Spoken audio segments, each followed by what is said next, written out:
కొన్ని రకాలైన కెమికల్స్ పెరిగినప్పుడు, కొన్ని రకాలైన కెమికల్స్ తగ్గినప్పుడు ఈ షుగర్ బీపీ ఉన్న వాళ్ళలో వాటి ద్వారా తయారయ్యే ఒక రకమైన అడ్వాన్స్డ్ గ్లైకోసిలేషన్ ఎండ్ ప్రొడక్ట్స్ అనే ఒక రకమైన విష పదార్థాలు తయారైనప్పుడు శరీరం లోపల ఉన్న రక్తనాళాల గోడలు కొంత గట్టిపడిపోవటము, దాని లోపల ఉండే ఒక ఎండోథీలియం అనే సర్ఫేస్ కొంత చెలిసైపోయినట్లుగా గట్టిపడిపోయినట్లుగా అయిపోయినప్పుడు వాటన్నిటి ద్వారా ఇలాంటి పరికరాలన్నీ కూడా సక్రమంగా పనిచేయకుండా ఉంటాయి.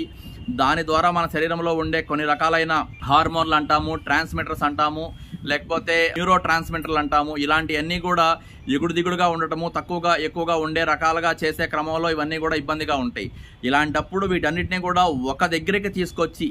ఒక వైద్యంలోకి ఒకసారి ఒక హాస్పిటల్ ఆలోచించి